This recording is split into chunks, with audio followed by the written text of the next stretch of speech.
तो ऐसा क्या हुआ कि मुझे सुबह से ही अपने गांव के लिए जाना पड़ा।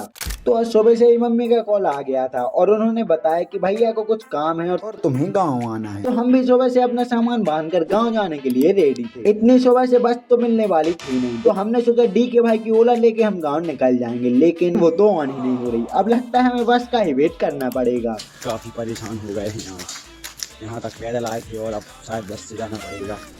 अब हम लोग जाने वाले थे बस से, तो बस का वेट करने के लिए हम लोग किल्लाई नाके पर आ जाते हैं और काफी देर वेट करने के बाद हमारी बस भी आ गई थी, जिस पर सवार होकर हम पहुंच गए थे अपने लक्ष्मण कुटी। पहुंचने के साथ ही हमने देखा तो हमें लेने के लिए डोलू मोलू आए हुए थे। हम दूर से ही भगवान को नमन करते हुए निकल आते हैं अपने घर के लिए। थोड़ी देर में हम लोग घर भी पहुँच गए थे और पहुँचने के साथ ही हमने देखा तो हमारी मम्मी हमारे लिए गरम गरम रोटियां बना रही थी। और रोटियां बनाने के साथ साथ उन्होंने हमें बहुत सारा काम भी पकड़ा दिया था। अब मम्मी ने हमें काम में ऐसा दिया था जिसे करने के लिए हमें आना पड़ा अपने स्पेशल लुक में। तो फिलहाल के लिए हमारा काम था भूसा लाना और अपनी सखियों के लिए डाल देना, लेकिन इसमें भी हमारा काफी मेहनत और टाइम लगने वाला है। सबसे पहले हम निकल जाते हैं भूसा लाने, फिर लाने के साथ हमें इसमें थोड़ी मिलावट भी करनी थी, तो हम फुर्ती से इस काम में भी लग जाते हैं। और अब हमारी मिलावट की प्रोसेस भी कंप्लीट हो गई थी और अब बारी थी इस भूसे को अपनी सखियों तक ले जाने की। और जब तक मैं ये काम कर रहा हूँ आप लोग कमेंट में बताइए कि आप लोग कौन से गाँव से हैं। फिर हमने एक एक करके अपनी सारी सखियों के लिए भूसा डाल दिया था, लास्ट में अपने सबसे प्यारी सखी भोली को भी। इसी के साथ हमारा काम भी पूरा हो गया था। और अगर आपको मेरे गांव आने का असली रीजन जानना है जो कि काफी इंटरेस्टिंग है, तो उसके लिए आपको हमें फॉलो करना पड़ेगा। तो अभी के लिए इतना ही, आप सबसे मिलेंगे अगली वीडियो में।